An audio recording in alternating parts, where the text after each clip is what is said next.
all of that stuff we've packed in the pipe of ourselves is going to get smoked up right now, and I mean in a positive way, obviously. Yeah, we've been on the same planet, pretty much sharing the same world, and ultimately we're capable at any moment to come to the same conclusion, which is, hey man, I'm pretty damn happy. Regardless of all the things that have happened in this planet, when you can, just like a good hunting dog, finally have access to a little bit of freedom and the right kind of food and the right kind of movement and the right kind of, holy crap, you start understanding that this very, very low density, I mean, we don't really procreate that fast compared to half the other critters, but ultimately we kept voting with our lives to still be here on this planet, despite all the crazy shenanigans that human beings have been up to since the beginning of time, man.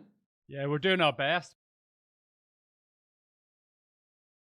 And here we are. So I could say, where have you been all my life? And I guess in the end, we've been right here all the time. So let's catch up with ourselves and see what the hell we have to say about all this. Yeah, I think this meeting should have happened. It's a bit 3 years too late for me.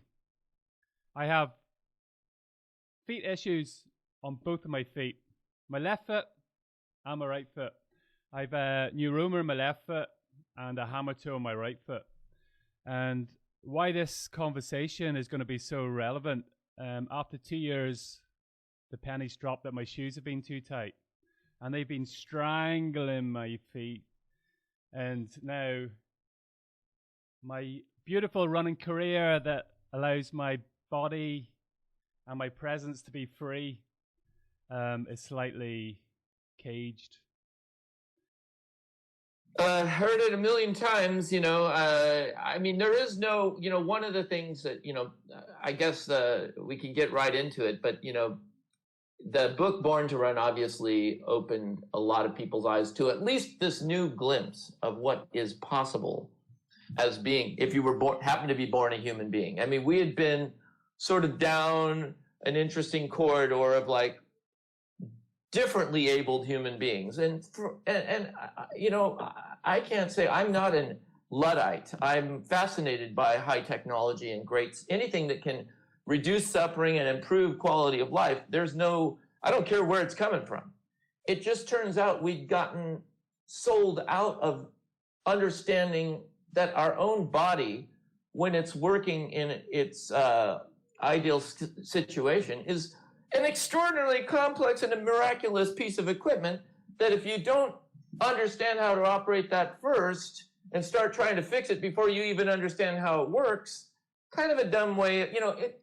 It works on one hand, creates a lot of flows of capital, which can be good if it's directed properly, but it can start getting a little bit off kilter when people keep doing stuff that's pretty basically understood not going to be good for you, i.e., for example, making it so that your foot can't do what it would naturally do. At least even in a shoe, your foot should be splaying, it should be able to move, it should be able to ideally, or else you're going to be finding yourself in a situation where you're going to be permanently making the assumption that your foot is broken by default. You might as well just do everything you can to protect it from the beginning. And that attitude may not allow the foot to do what exactly it needs to do, which is to sort of, just like anybody trying to develop any part of themselves, you got to stress it a little and then let it regroup. And this anti-fragile element to living on this planet has taken the human species and shook us up pretty good, and here we are.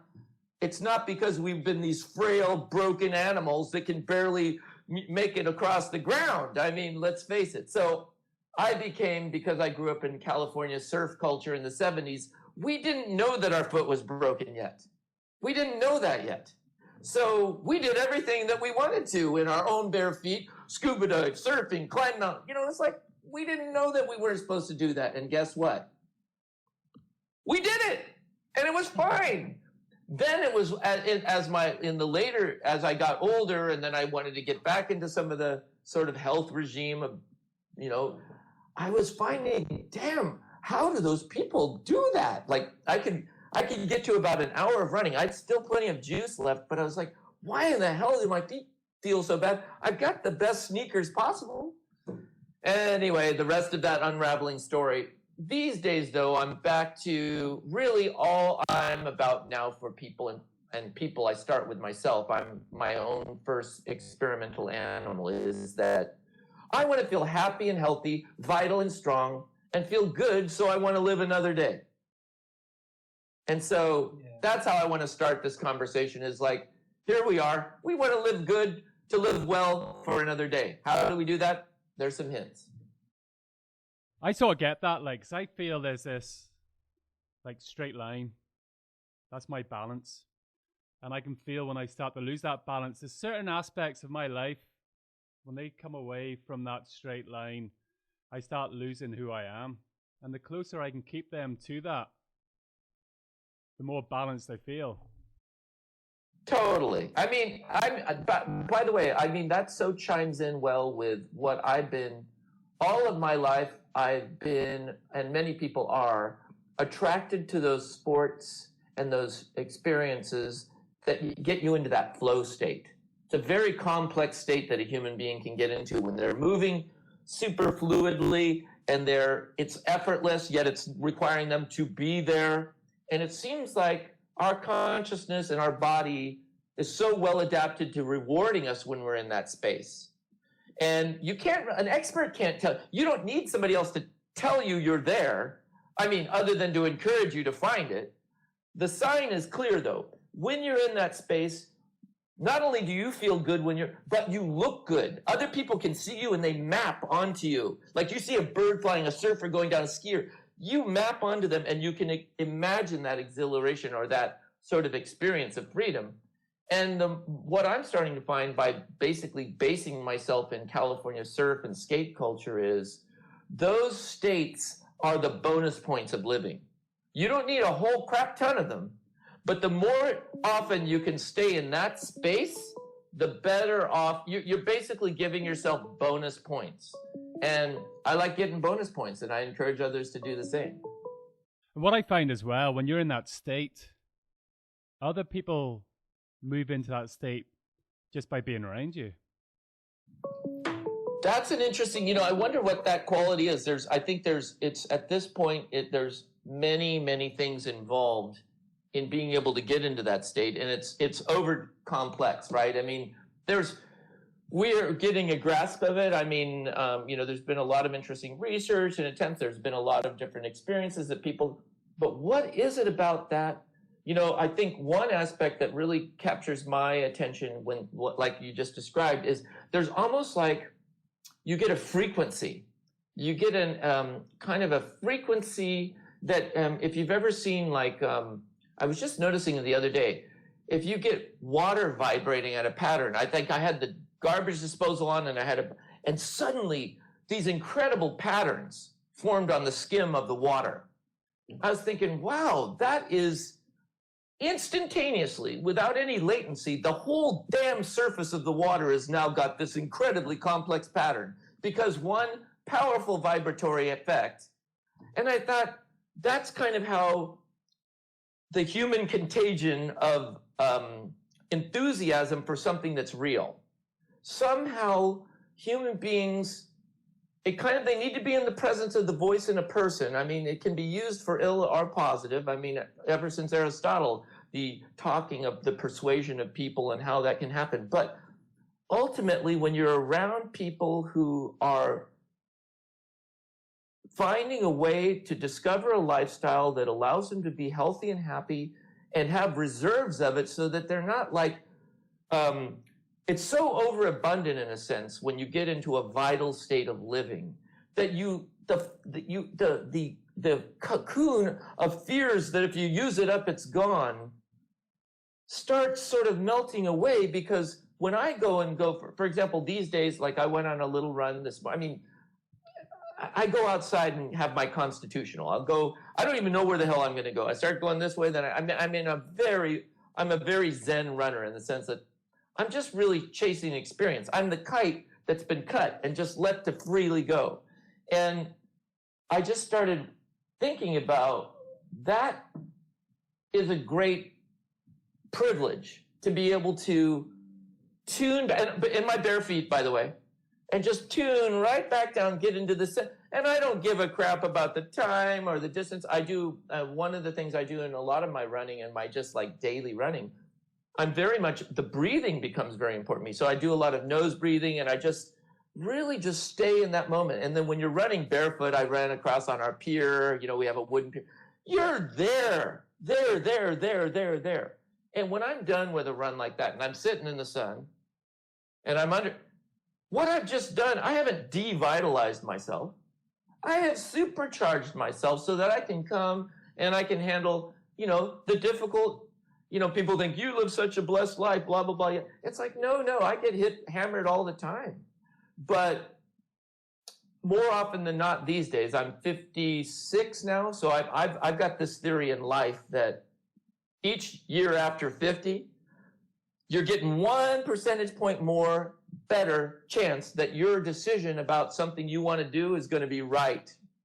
It's a small increment, but it has this kind of good inertial, if you could trust that inertia, if you're on the right path, and the right path is a daily practice that is palpably benefiting you, you don't need an expert to even explain that to you. You're noticing it, you're feeling, and it carries over into maybe, you don't argue quite as much with the wife, or, the setback becomes an opportunity. There's something to that. And I think the success of our ancestors has been that they have more often than not, at least the ones that were able to shoot their code as far as it is to this conversation, because that's one hell of an aim.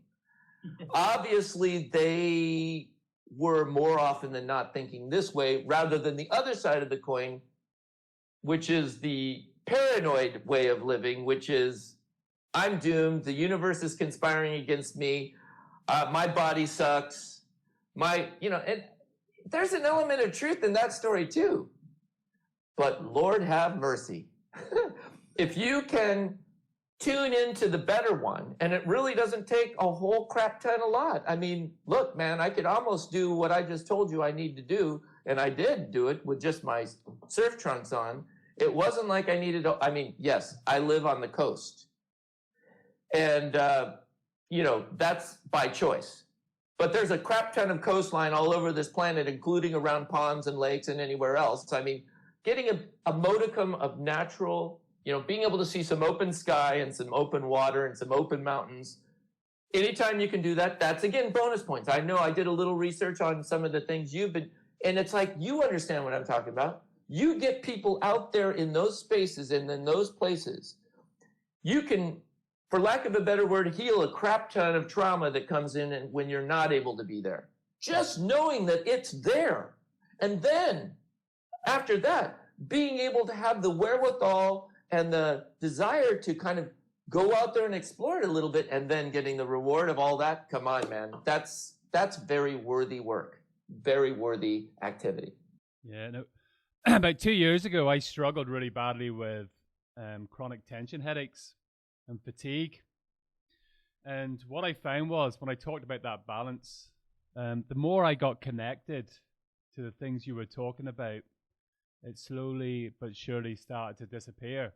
And I would have moments, maybe one day in a week, where I felt really grounded and connected, that I wouldn't have it. And my energy would go sky high, and then boom. And that was modern. It was the journey I was going through to learn my self-awareness of what was going on. And when I look back and I was questioning those days, like, why was I feeling good on those days? It's because I was feeling connected. And I was being disconnected from the modern world, which allowed me to be connected. And when I learned that, I was almost able to let go. And any time that I felt that it was too heavy, I knew what I had to do to try and reconnect myself. And most of the times it was go for a run. As simple as that. Yeah, I think, it's a discovery that many have been making over, from the beginning of time on some level. But we're, again, as being moderns, we've been differently abled. Civilization has given us a lot of bonuses at the cost of having to become a little bit more sophisticated to be able to get out of the ruts that can, and there's a lot, movement is one of them. I mean, for my own journey, and I think, by the way, being able to recognize that your life is a very unique perspective in the way the universe has decided, you are a unique being. I mean, you're going to share a lot of traits with everyone else in some sense or another. You're going to resonate with other people, that vibration concept we were talking about, which the word resonance really literally goes into that direction. But you're also going to discover things unique about yourself, and you're going to find your own path. And that's quite a privilege and blessing too. It means that the riddle of your own life is always begging to be solved, and it's never done. And so it's almost a style of being that you're developing so that you can, in your physical life, in your mental life, in your whatever elements of you that you can discover, all the facets of your personality and experience. The good news is you don't need to get any permission from anybody but yourself to experiment on yourself. And furthermore, you don't have to trick or hide the conclusions. You might be wrong, but at least you're empowered to know that you're doing something. And that when you begin to have breakthroughs one way or another, and this is anybody in the audience hearing this, you're going to have breakthroughs. You're going to have your own discoveries. You're going to have to sometimes just be yourself, and regardless if everyone else tells you you're wrong. But ultimately, you're going to work on making sure you're telling yourself the truth. Because if you can't do that, then you haven't even got to ground zero yet. And if you can get to ground zero, tell yourself the truth, follow your lead, see what the results are, adjust accordingly, and find where you're going. You can play with your diet, you can play with your mental life, you can play with your spiritual, physical, yada, yada, blah, blah, blah. And to your heart's content, and guess what? I guess just by shaking the dice of your own experience, more often than not, you're going to start to find the good stuff just like all our ancestors did, and it's a long chain of success there. I suggest we get into that tune as much as we can, as often as possible. Sounds like that's what you were doing. Yeah, because the biggest mistake, and I made it as well, was listening to what other people's had to say about me. So the first time I had a running injury was a IT band, which many people know about, and walked into a podiatrist, and she was amazed that I could walk, let alone run. My feet were flat, they're double jointed. It was a real sales pitch. And that day, I walked out with a pair of my first orthotics. It took me 6 months to break them in. I couldn't walk around the pool in my bare feet after breaking them in. And then I picked up the book, Born to Run. And I was like, shit, why did somebody not give me this 12 months? All I had was it was a very natural thing that I had. Gabriel Halassi, I didn't pronounce his second name right. I never can anyway. He's the worst overpronator on the planet and one of the best runners on the planet. It wasn't unnatural at all. The problem I had was my glutes was too weak. And instead, I went to a professional that misguided me. I still wear orthotics to this day. I've also now worn tight shoes. And it's, I suppose that's the big mistake. You have to go on your own path of discovery and test what's right for you. And slowly but surely, you peel that onion back bit by bit until you discover what's right for you. Yeah, when it's right. Like, let's face it. Some people, I'm guessing, I'm not an anti this or yada yada that. I mean, I'm about self-empowerment and telling the truth. And I think, unfortunately, so many of the professions, particularly in medicine, it's almost certainly the vast majority of people are just trying to do the best they know how and what they've been trained to do. And there's a lot of money and time involved in getting their credentials and the yada, yada, blah, blah, blah. And God bless them. I mean, it's not, it's like we're all, they're finding their way. But ultimately, the overall, in this day and age, if you have a critical thinking background and you have access to things like the internet and you have books, you're going to become a pretty good diagnostic.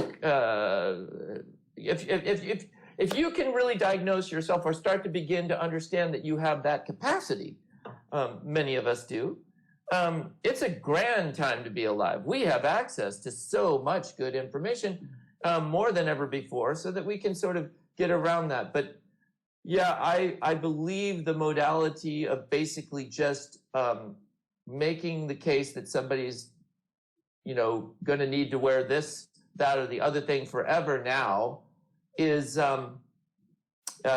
well, it doesn't leave much room for experimentation there. It's like, it seems like they know. And so we've gotten very used to, well, some of us have been there. I was reading this chart about conformism recently, and some guy was doing research on it, and there's like a baseline, and then there's like highly conforming, passive and aggressive, and highly independent, passive and aggressive. I guess they use aggressive. I mean, like, in other words, they're going to, and I guess I've always, the conforming aggressive is like the kid who's always telling on the other kids, like, hey, and then the aggressive independent is like always asking every question. Why is that the rule? Why is that the rule? Seeing the kind of the fiat of some of the rules that might exist in their young lives. So I've obviously been the guy over here going, hey, why do we, hey, the emperor doesn't really have any clothes on kind of guy. And so I'm, teachers hate students like this. Just get in line, shut up, and do them.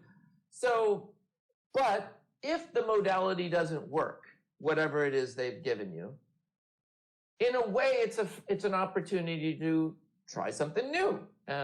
Go, take a leap of faith. And sometimes some of us take that leap and somehow catch a vine, and suddenly we're swinging and we're having fun. I mean, what can happen? Whereas some people are maybe too tentative, too fearful, too uncertain, and ultimately may miss out. And that's the nature of existence. I mean, maybe somewhere down, who knows why it all works out the way it does. The good news is many of us are here, and we can say this style of approaching the problem of being a human and finding the answers through our own experiences works. Please give it a try. It doesn't cost anything. Oops. Because in essence, what we're trying to do is find our lost selves. Like, we're talking about what we were doing for thousands, maybe millions of years. And modern day, we've sort of lost piece by piece. Another guy that I love is Wim Hof. He loves reconnecting what we've lost. And I suppose that's why I was so excited having Barefoot Ted on the podcast, because I can relate to it so much. And I know for some people, this is quite deep. We're talking about reconnection. This is all new, and it depends what you've been exposed to in life. But how does this all relate to running, and in particular, barefoot running? Like, how well do we know our feet? Well, just to let you know, that just because I'm Barefoot Ted, and I mean, this was early on after the book Born to Run. By the way, I have to say, I get a lot of joy out of the chapter 25 in Born to Run starts out with Barefoot Ted was right, of course. And then it goes on to this long list of reasons why we need to reconsider what it means to be a human and how. But I've done coaching in the past, and then I started realizing I really don't, each individual is such a miasma of different experiences, and I have no idea. I can't be, and I don't want to be. I'm not an expert on feet. I mean, my own, I got some pretty damn good understanding of, but when it comes to looking at I'm not a physiologist. I'm not an anatomist. I barely even understand half this. I look at a foot and I just go like Da Vinci, like this. Da Vinci looks at the foot and says, this is one of the preeminently engineered pieces of the human body. That's pretty serious talk. I mean, a preeminently, from Da Vinci, the preeminently engineered part of a human body? Why? Well, it's got a lot of stuff going on there.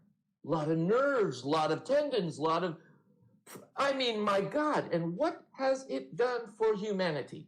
What value does that friggin' piece of engineering What has it provided us? Well, everything. Every single thing, because every single human being born whole gets up on its own 2 feet and roams around, has its hands free and its brain bigger, and suddenly becomes the engineer who creates a drone that comes and picks me up and takes me to my favorite surf spot in 5 minutes without any, on a solar-powered battery. How's that? It's our vehicle. I was doing a little bit of looking at that stuff, and I'll tell you, I've been dreaming of, I'm really into technology when it comes to being able to keep the human form and speed, like our position, and at the same time augment it so that we can move. I was talking when I was in Japan many years ago. I got to meet in one of the Luna sandal fans in Japan. Luna's very popular in Japan, my sandal company. And this guy was research and development for Toyota, and he was asking me, hey, what do you envision for the future of vehicles and things like this? And I told him my ideas. I had, back in the day, I had the longest 24-hour skateboard record, 389 kilometers in 24 hours. Many have gone over that now, but I've been playing with, what are these things we can do? And then I got into I became friends with the inventor of the Solo Wheel, which is a one-wheeled electric device. And I've been doing some amazing things with that. That's a device that allows you to basically be in running form in your core, but suddenly have some augmented speed.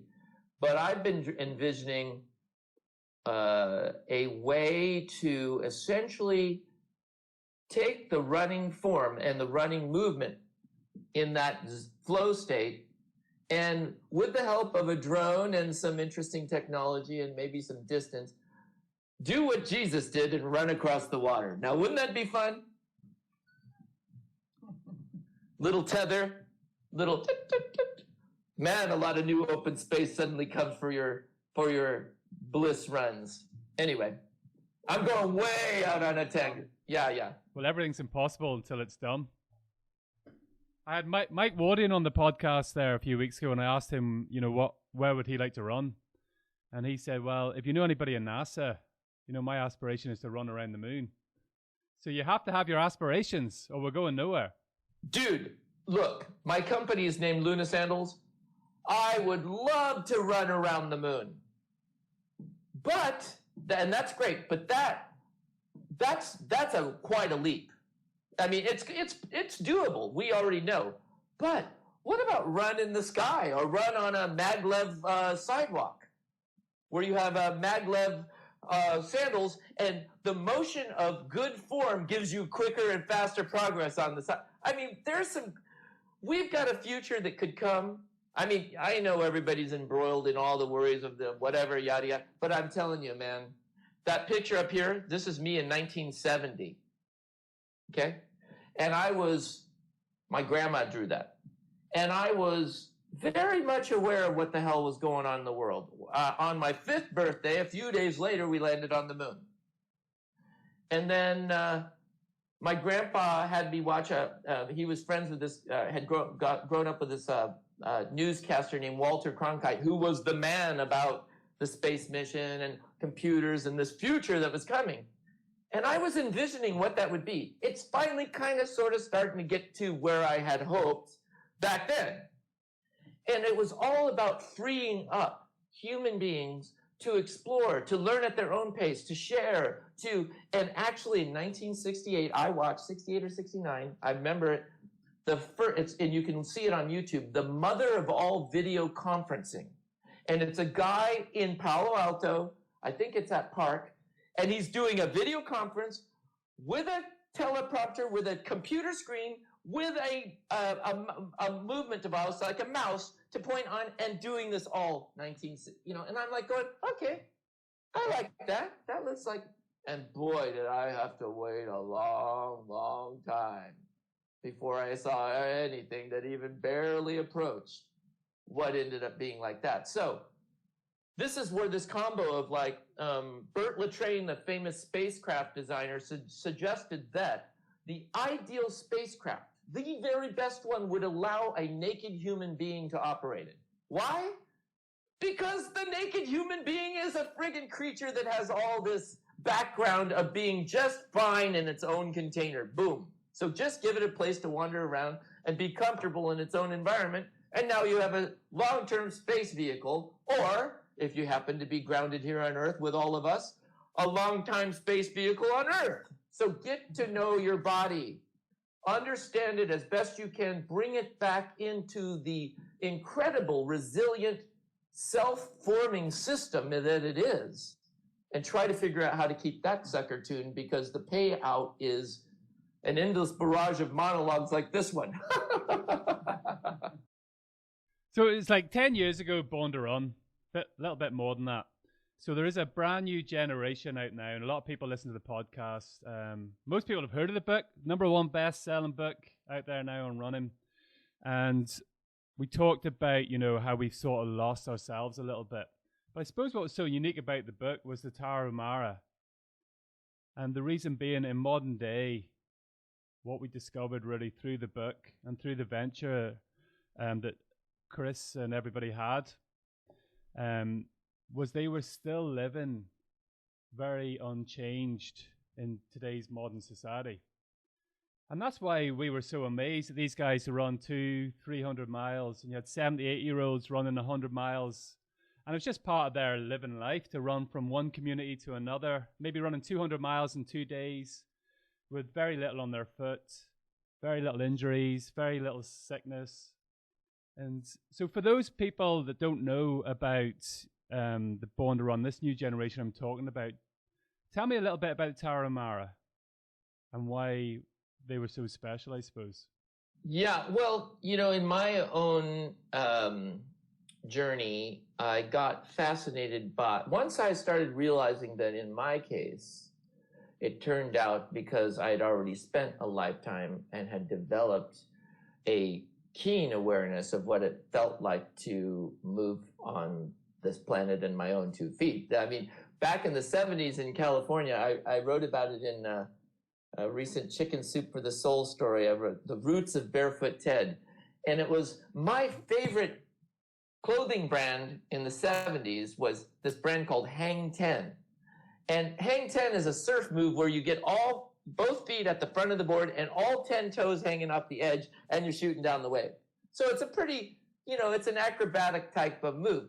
But all my shirts had 2 golden feet embroidered on the place where Izod would be, or whatever, wherever the little embroidery would be.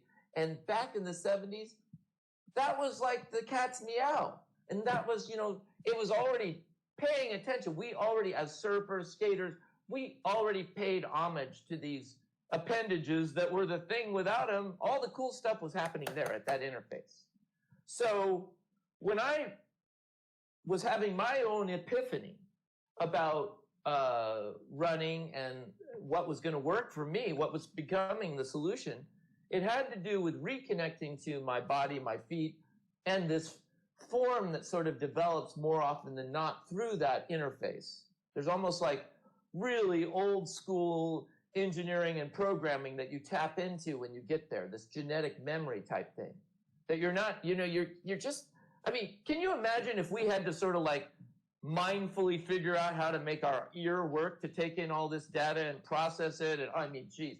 I think running can be similar to that if you don't put on earplugs before you start your conversation. You might get a better sound, and then you could either back away or you can start to tune more accurately. The more data you can receive about what's happening to you in real time is an argument that can be made, and I started making it. And then I started wondering, and I already had a background enough to have known I had some inkling that there was something like this, that barefooting might be better in my own family, in my own history, and this culture that I'd grown up. But then when I started, researching it, I started realizing, oh my goodness, there are people still living on the planet today, some in South Africa, some in Mexico, some in other places. There are little hints about our human capacities that are still out there, and they are telling. They give us some insight into what it is that we have before we are told we can't do it. And that became interesting to me. And at the same time, I started, let's say, studying the natural selection of footwear in human culture. What pops up for people who need to be moving in order to survive? And you find, well, if you don't need a shoe, it doesn't come into play because you don't, And then if you do, it's the simplest solution that works the best. And it's never not paying homage to the foot in the first place. They don't come up with like our ancestors didn't come up with an orthotic. Now, let me tell you, they could make any kind of shoe you can imagine that exists today. Any kind of thing. Believe me, hunter-gathering folks do incredible stuff. They can make incredible things. The toolkit of survival is literally learned by everyone in a tribe in many cases. I had a friend who wrote a great book called The Survival Skills of Native Californians.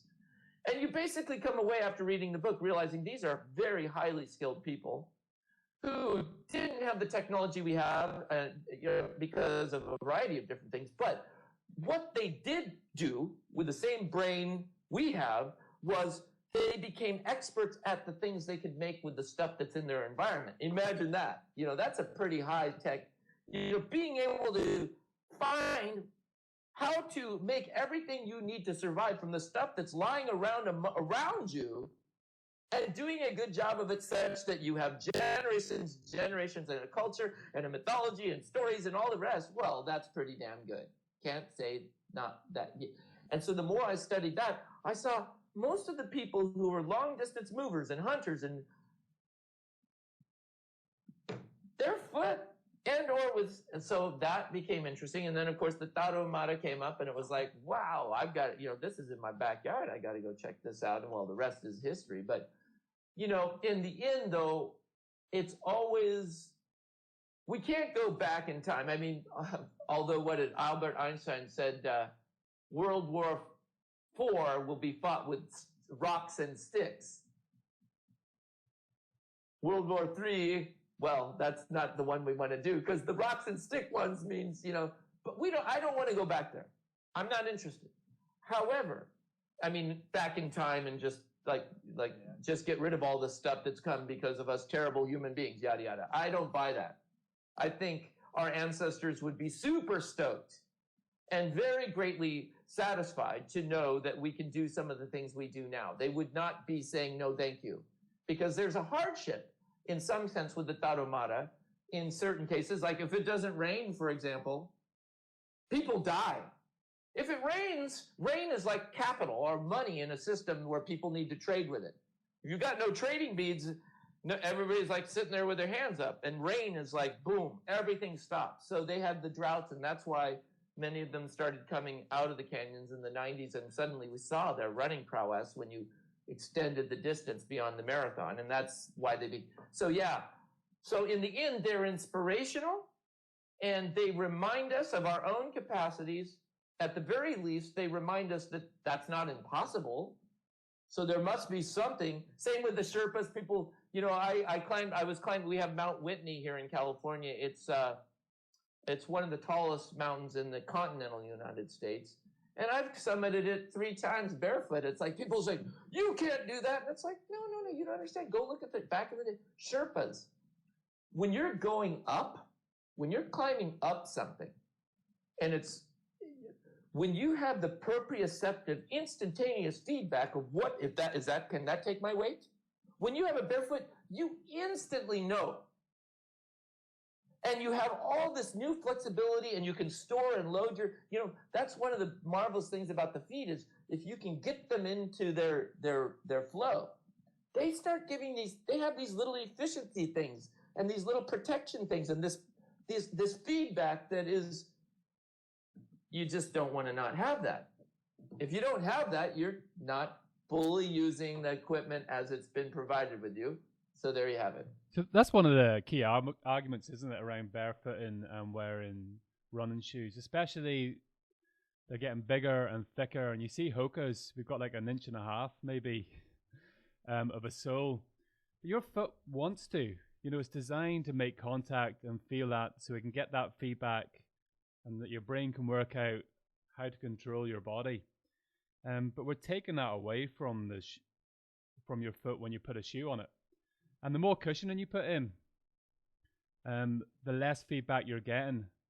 And that results in the harder sort of pressure of your foot. Because your foot wants the feedback. It's looking for it. It's coming down. And the more cushioning you've got, the harder it's going to come down. And also, it's not going to, in the end, I think that if you can get this form, if you can get this feel, you could reduplicate it in other words, I think a shoe won't automatically take it away from you. But if you don't have it or you're trying to tune into it, the shoe's not going to help you. That's where Dr. Lieberman at Harvard found what was so fascinating was if you have people running on this special treadmill he has and they don't have shoes, their landing patterns get, have a set, there's a kind of a line, a circle of how far they go in and out of a certain sort of like norm. You put shoes on them and it starts just getting, it's just like all over the place. So it seems that it's really important for people to, if they haven't or if they're not, at least periodically reconnect to the original equipment just to tune and start to feel what that might feel like. And then another thing that's super important that people don't pay attention to, but they should, and I used to, when I do my coaching, I'd make them do this. You just take somebody, I didn't realize not everybody can do this recently, but that's a whole nother story. I'll just continue. So take somebody on a hard surface in their bare feet and have them go through the motion of what it's like to jump rope. And ultimately, you should be able to, and apparently not everybody understands what I'm talking about when I say this, but maybe you understand. But if you get into the right thing and you're jump roping, there's a way of getting the cadence just right so that you're basically loading and unloading your body, and the quickness can help you actually make yourself lighter because you're essentially loading and unloading a spring. And if you can get that just right, you're more efficient. If you slow it down, you lose the rebound. So there's something to be said about speeding up to some degree the cadence, the turnover of your feet. But if you tried to do the same experiment and you're jumping on a cushiony surface, you don't get, it's like running on sand. At one moment, it's less impact because you're not landing, but you're getting no rebound. So you're putting more effort, which can strain things too. It's like, so it's all these things. If you don't know what it's like to move in your own bare feet. Now, not everybody, by the way, I make sandals because I started realizing not everybody's bottom of their foot or their background is the same. In other words, if you haven't built up, or by sake of body form or history or whatever, some people have no fatty pads on the bottom of their feet. There's just bone on skin. And what I'm trying to do, what I started realizing, it's like a bear. It is good to have something that's giving you that break from the rock hardness of a surface for the shearing, for the feeling on the foot. But ultimately, you want to feel the impact. And when you feel that, it kind of, even almost without thinking, but you can overthink it, but it's wanting you to unload, it doesn't want to commit. It starts to feel that, oh my gosh, if I could just lift up now. And getting people to feel, I really enjoyed doing that. Getting people to, for the first time in some cases, feel what it's like to start moving a little bit more effortlessly without any shoe of any kind can be quite revealing to people and might set them off on a new path that ultimately can, and often does, solve the problem of running for them. So I've seen that happen. But the whole next topic, which I will look forward to getting into, is how far is enough too? Because we're in the West and we like numbers and we like progress and we like distances and we like some kind of, and I'm telling you, that's another one as we get older and we are seeking, like I said earlier in the podcast, that I'm seeking vitality, health, happiness, and more isn't always better. 1 pint might be good. 6 might not be so good. and so forth. So it's like learning how to gauge where that is instead of trying to falsely compare. Numbers are too tricky. People love numbers because they're so precise, but your health is not a number. It's really a kind of experience that I want you to err on the side of feeling better all the time and not feeling broken most of the time. That's what I'm telling. I want to start telling people more of that. Yes, see if you can over-exuberate yourself. Find that great, incredible journey that you want to push the limits. It is absolutely worthy to do those things, but tell the truth. If it's hurting you, if it's breaking you, and maybe that's not necessary.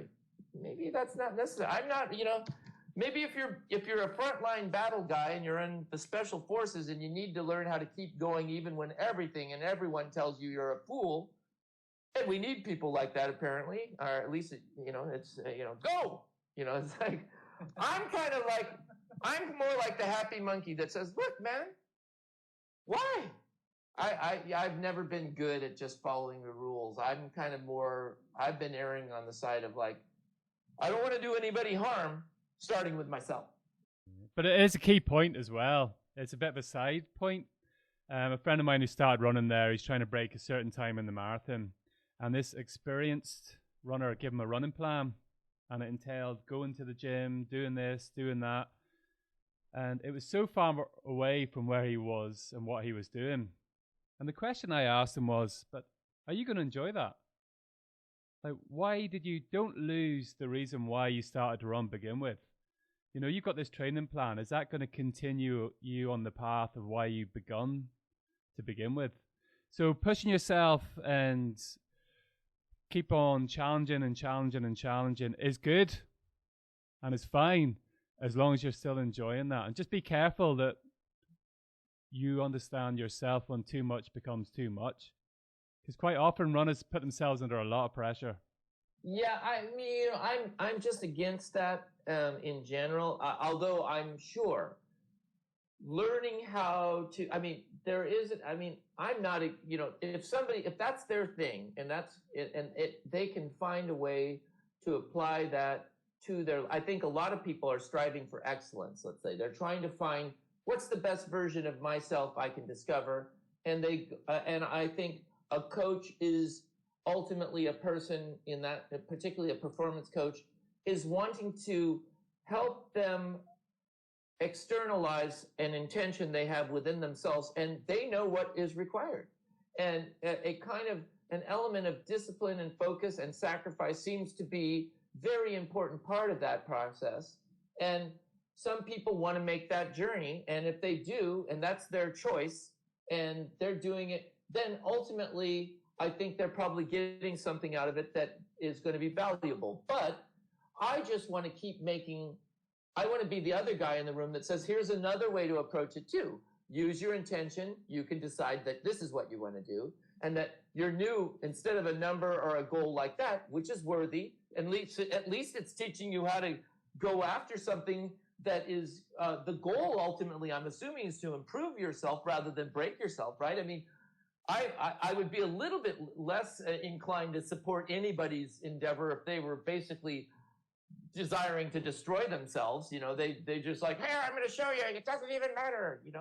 I'll just die showing you how I can do. And it's like, But if their goal is self-improvement and they find some way and they go that way and they follow it and it either works or it doesn't, but regardless, they've got a new tool in their toolbox which says, I can come up with something I want to do, and I can find somebody that maybe knows something about that, and then I can apply myself to it and I can get there. I'm just saying a happy, healthy, vital body might be the goal, and it may not take a whole crap ton of work to do that. It may be very simple. And if that's the case, accept it. Accept it and live in your rewarded new persona. That's what Barefoot Ted likes to say. I felt like throwing my hands up there in the air, but you're all right in what you're saying, because when I was marathon running and I was getting to that point in mile 20, 22, and I used to be like, oh, I have to push through this. I have to be stronger. All that motivation things I used to listen to. I didn't start getting past that point until I stopped challenging myself and I just let go. and just accepted it. Used the word Zen earlier on. Just let my body go down, then it come back up again. And the more I found I let go, and the less I sort of grind myself down, I just accepted what was going on. Then the faster and the further I started to go. Wow, yeah, I've heard that story. I mean, look, that sounds like a great way to test the imaginary boundaries of what's possible for each individual. And it is exhilarating to know that in the meat puppet costume you've been born with, you can do things that were unimaginable to yourself before you started this journey. So many of us are, and that's inspiration in and of itself. And so even if that were all wrong, let's say somebody gets to the end of that road and they're broken and they're tired, and it's like, but look what you did, whomever it is out there in the audience. It's like, that's a great learning experience, but also being able to, it's now you've got that energy in one direction. I'm just trying, and that's back to the flow sports, bringing all that back into where I'm finding, and that's what my whole thing is, the least amount that works the best. So it's like, what is that? And then sometimes pushing it here, but getting into that tight place where, man, it's a resiliency that carries over into all other aspects of your life that I think is beneficial. And that resiliency, when it's palpable, it's that feeling of fitness and that feeling of vitality that is helping you to not be set back by the setbacks you're going to experience every day in your life. This is the past future. In a roundabout way. We talked about evolution. We're not knocking evolution. Evolution is real. That's what we need. We need space to grow. And that's what's happening with evolution.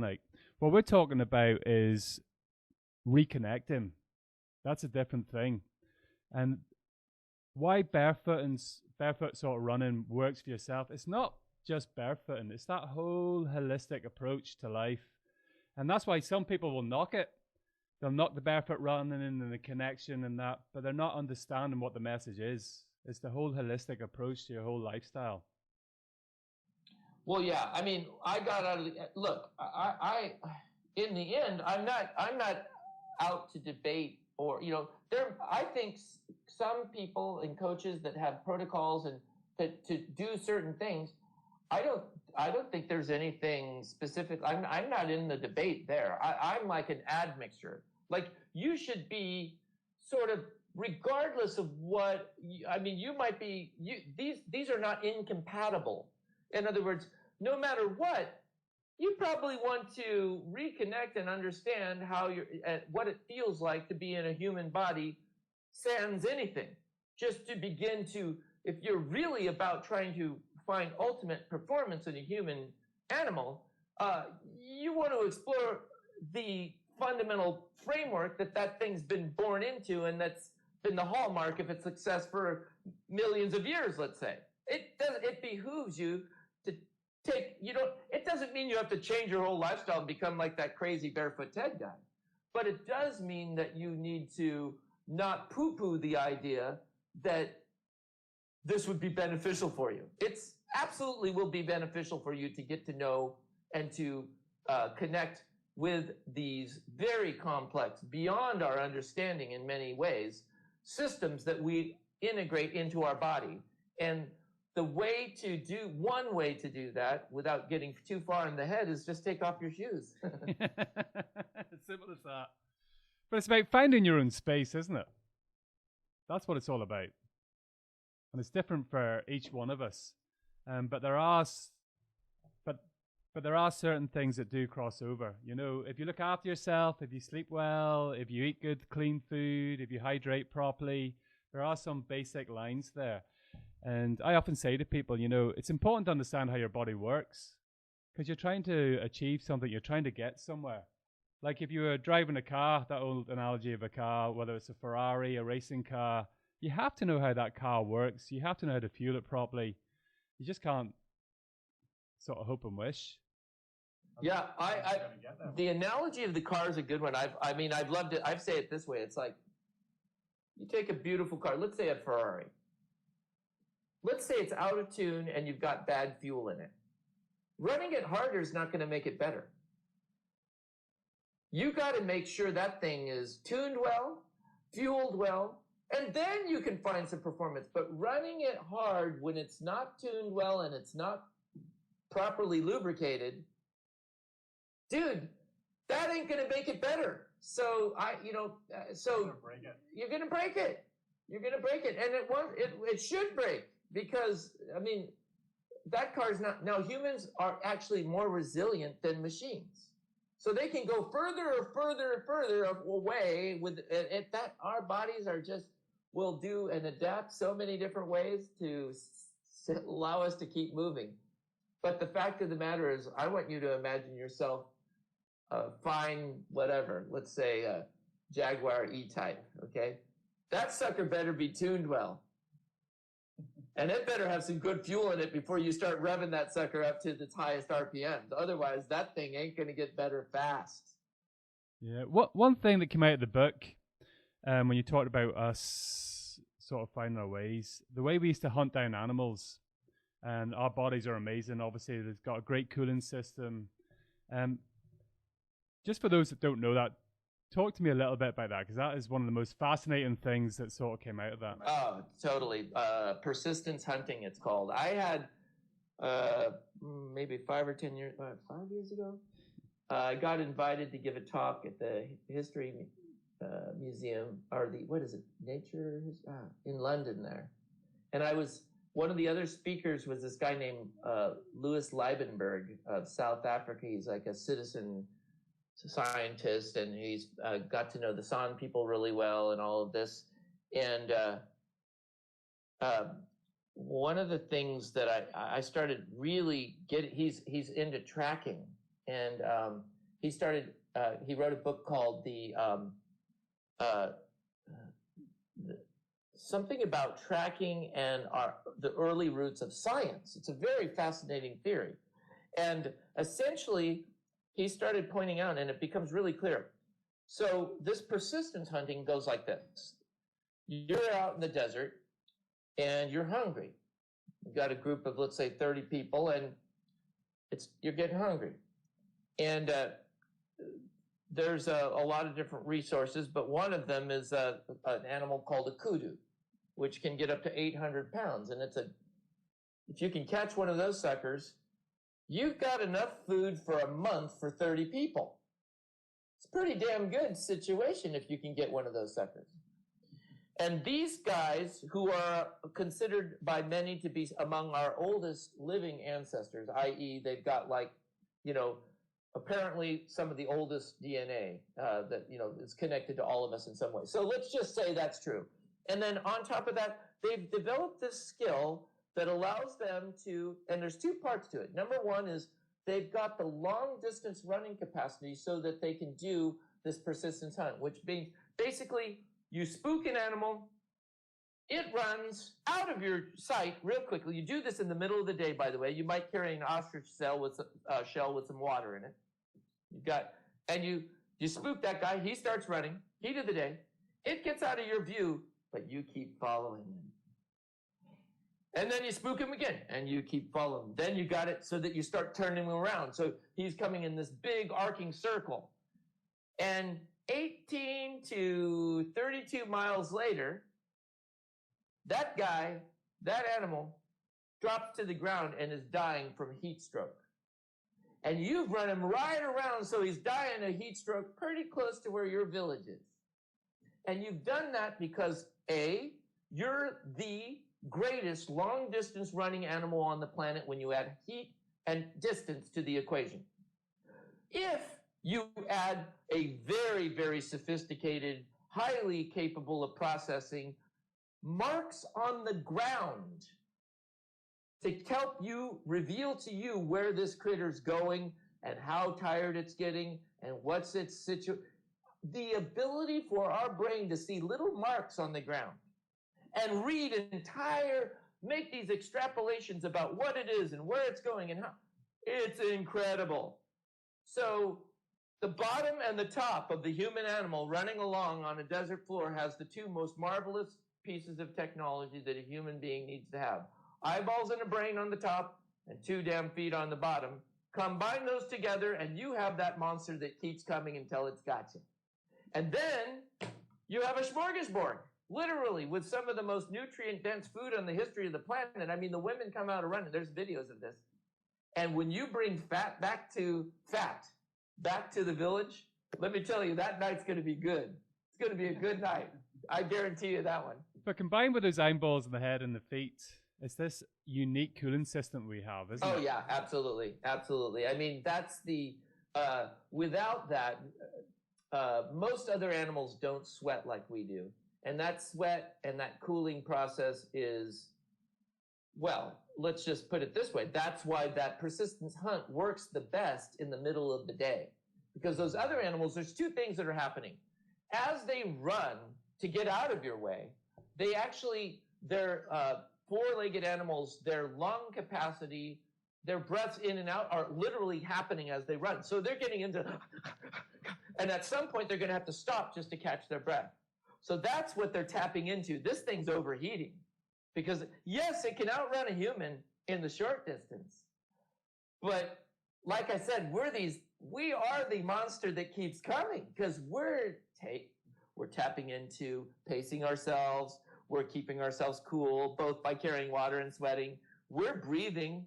We can breathe. We can change the cadence of our breathing, or the in and out of our breathing at will as we're running. And then, you know, our head, because the nuchal ligament is being able to stay, it's not bound. A chimpanzee can run faster than a human, but its head's just bobbing around. It can't easily follow. We can just get into a nice zone. We can be reading footprints while we're running. And, you know, ding, bang, boom. It's quite amazing. It's like a racehorse. You know, straight after a race, they're starting to throw buckets of water over that thing. 'Cause it's dangerous for a horse. Because it's overheating. They have to cool it down as quickly as possible.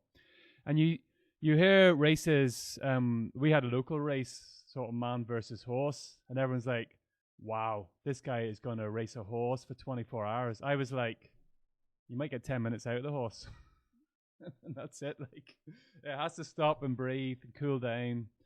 And like even the Western state, you know, that unique story of the guy turning up. And that's right, Gordy Anslin. Yeah. I mean, I know the background of that. I mean, I lived on a 25-acre Arabian horse farm for some time in Los Angeles. It's a crazy story. And the lady there had been breeding and riding that race, the Tevis Cup. And what's interesting about that cup, and I believe we should bring it into the human race too, is those animals are being very intrusively examined throughout that race. Blood serum, they're not letting those animals go on if they're not healthy. And on top of it, when the race is done, there are extra points available to horses who have remained healthier. Isn't that? I mean, we treat the horses more humanely than some of us poor buggers, but that's another topic for another day. But the truth of the matter is, yeah, taking care of yourself and being able to do even a grand thing like 100-miler in a way such that you're not broken, well, that's an incredible skill. To have that in your back pocket as like, you know, I can do that. Wow. That makes you feel, that's pretty powerful feeling. And I like to say I've got a few of those notches on my belt buckles. Have you? I was going to say, have you got a few buckles yourself? Got quite a few. I don't know exactly how many, but for example, I was very much interested. Last year, I went and did the Leadville 100 again after having not done it for 10 years. And I really had no idea. My training is all completely different, and I have this new way of looking at things and all this. And it was fascinating. It was the most enjoyable 100-mile run I've ever done. And some of my techniques I put into it. And I ran in sandals too, of course, but. So did you run in your Luna sandals? Because Leadville is it's maybe the most difficult out there due to the altitude. Well, yeah, that's there's many more that have become more difficult in the sense of all kinds of different things these days, heat and distance. I mean, everybody's trying to break everyone else's balls, but that one's a good one to monitor how good you are at adapting, because it's the whole race is over 3,000 meters the whole time, and it goes higher than that. And on top of that, and then I'm from sea level, so it's a new kind of stressor. So what I would do for training for that, I was here in Santa Barbara, California, in our hills, right behind us is some really steep hills, and I would just go up there and run up these steep climbs in the middle of the day in the summer. And any stressor, additional stressor, kind of carries over. Was my theory, and it's true. It's like oxygen deprivation isn't a performance enhancer, obviously. So, but the way to get around it is to make sure you're breathing. And so I developed a breathing, and I've been doing that. I finished, I think, Leadville, I completed it, started maybe 5 times and completed it 3 times, or started 6 times, completed it 4 times, something like that. And the times that I didn't complete it had nothing to do with not being fit enough. It's not breathing correctly, not breathing well enough. But I learned that if you can, and that's another whole element that I want to get. I think by the time I'm 60, I'll think I'll be more and more willing to tell the story of what I've learned. Right now, I'm still like in experimental phases, let's say. I don't know what I want to tell people. I mean, I'm telling people things all the time, obviously, but I don't have like and ultimately though, I'd love to have, I've been thinking about it for years, like a Barefoot Ted's Adventures, like you come and you spend a weekend or a week or something, and I kind of just, all the things that I believe I've mastered at least for myself, so that I can speak with authority, at least from myself. And I look forward to doing that more and more, but breathing well. I mean, that's where even, Wim and I have there's like cross connections, 1 degree of separation all over the place. I'm just not a kind of person, I'm a self-learner, so I don't ever join I'm friends with all kinds of people who are marvelous and incredible in their fields, maybe even coaches. I don't generally go to them. I'm too selfish. I want to discover what works for me. But I'm going to get a hint from anybody. I'll take, but part of life. I just can't. I'm not the kind of person that joins a program and follows it step by step and gets the little star at the end. I mean, I've done it, but But that being said, breathing is huge. Huge. You've got to be able to, every day, all the time, make sure you're breathing, learning how to breathe more and more. It's a great tool in keeping the body fueled. We've lost that as well, haven't we? We've lost our way of breathing. We only use like half of our lung capacity. Incredible. It's just incredible. And for example, for Leadville, the way I've trained myself, for example, I breathe through my nose. I can run breathing through my nose. I sleep with my mouth closed. I can breathe through my nose. Deep down, belly breath.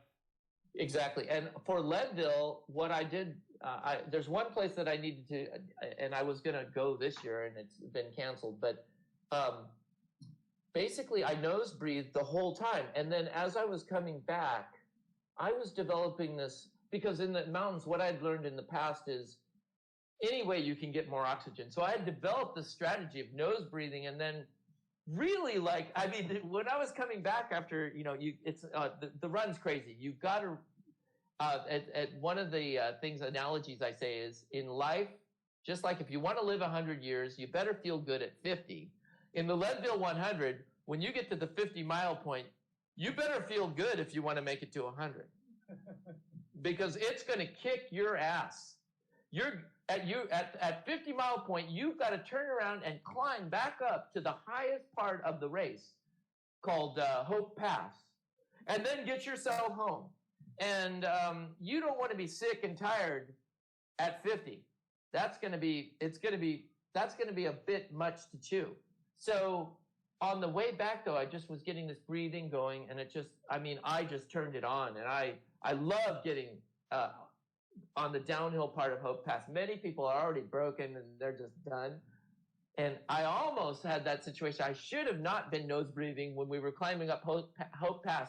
I got to the point, and the guy next to me was in charge of Spartan races. They're one element of it. And he's like vomiting and he's following me. And I said, don't follow me. And it was literally like 1 step, 2 step, rest, a few breaths. It's like you're climbing friggin' Mount Everest. And you've got still 50 something miles to go. It is mental, like you just, where can I push exit? And you can't. You gotta at least get to the next aid station to even get helped. So you're just going and you just want to quit. And then thank God you get over the hump and you start breathing again. But at that point, I shouldn't have been nose breathing. That was the secret. I was like, at that point, anything, everything, do whatever it takes, breathe. What was I thinking? My mind, it's actually when you start getting into that lower, you're just not thinking very good. You're not thinking. But are you getting into that beautiful place when you're nose breathing? You're getting that connection with your feet. You're getting that flow, that rhythm. And is it really like a meditative state? Sure. Yeah, totally. I mean, it's like, look, what I've come to the conclusion is there is no reason not to be in that state always. In other words, that state ultimately does not, it's not going to be that you're going to be in that state always. But there's no reason not to shoot for that, because that state is the best state for everything that you're going to do in your life. You're sounding a bit like Eckhart Tolle now. I'm sure that if it sounds good, it's probably true. But he's very much about that, and it's about staying in the present moment. And he's saying, but why can't we stay in the present moment? Yes, you'll have all of these influences, but how you react to those determines where you stay. Life, we're every new moment, we have a new whole opportunity to practice again. It's clear that we're bumblers and fumblers, and that's just giving yourself permission to understand, yes, you're not perfect, thank God. Otherwise, you wouldn't be having what's called a life. You'd be some other kind of thing. We are involved in a life. It has ups and downs, but when you start discovering these little secrets, and one of them is, yes, you're really ever only in a moment anyway, so just get good at doing those. That's a good practice. And running barefoot, nose breathing, is a very pure form of that practice. It's forcing you and rewarding you instantaneously for being in that state. And if you can carry it over to other things that you do in your life, all the better. So for those that might want to sort of touch or move into a bit of bear running footing, what couple of pieces of advice would you give them? Because you can't just take your shoes off and start running up the road.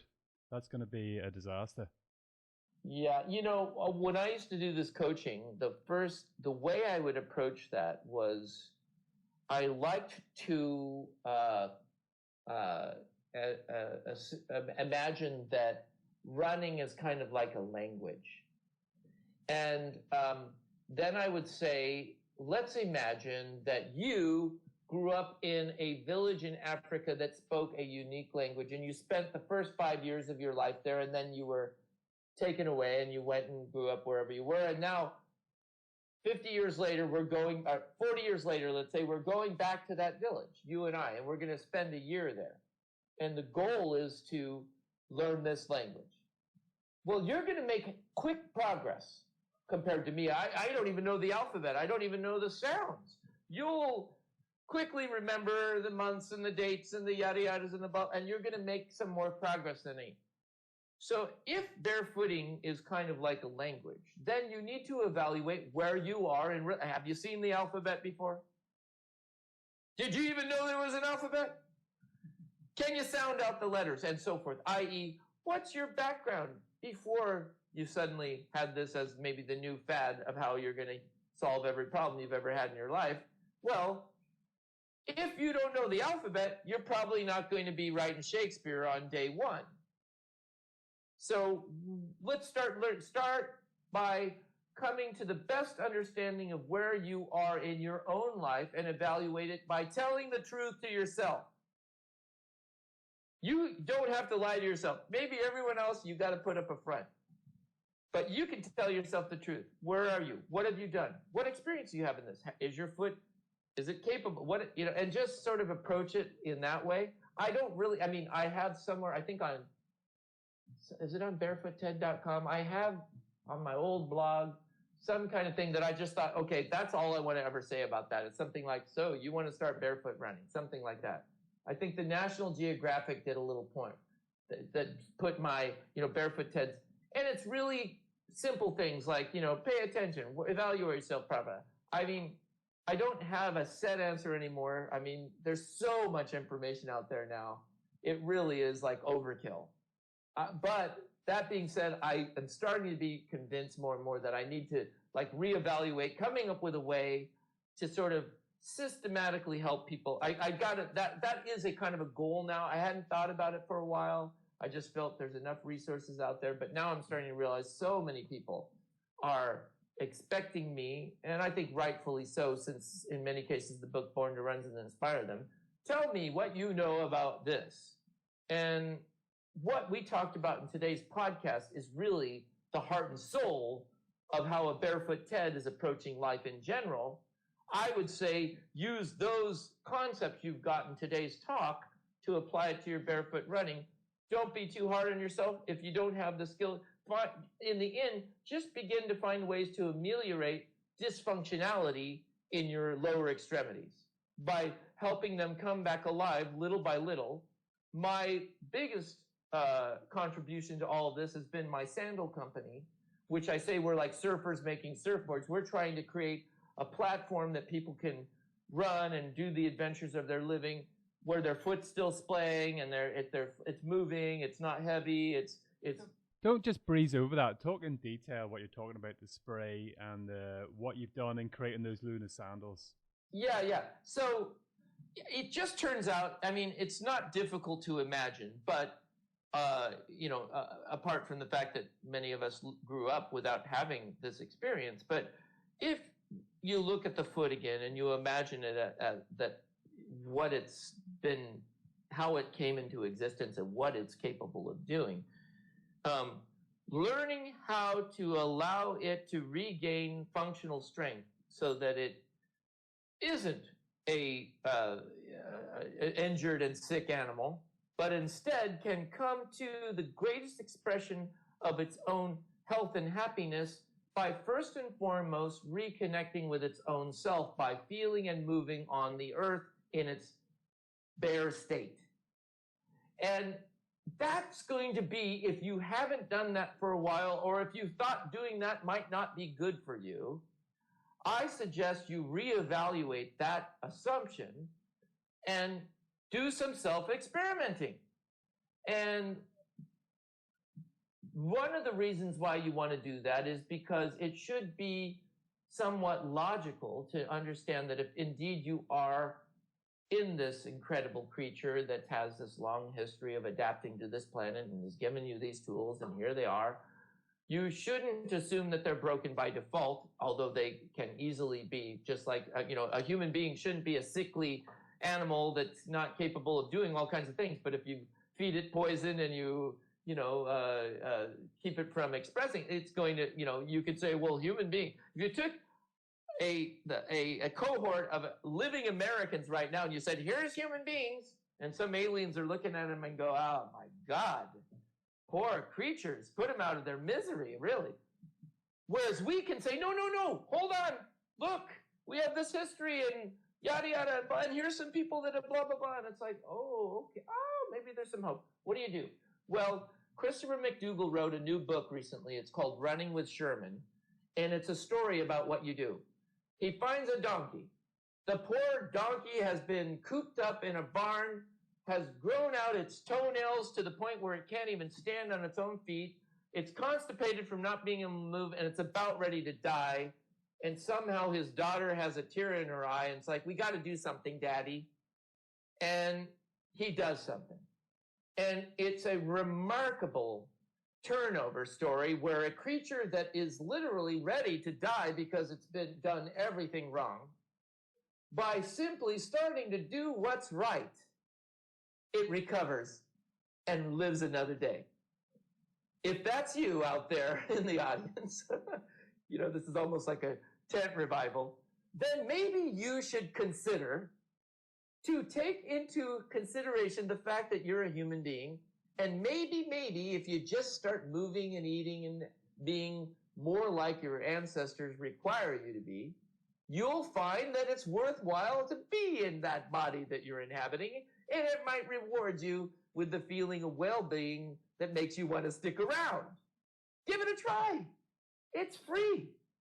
Ted, we're going to wrap it up on that because there's no way we could talk anything past that. That was absolutely excellent. But I have to say, like, see if you go back 10 years and you watch your YouTube videos of when you first were talking about Born to Run. Like, you're this ball of energy today.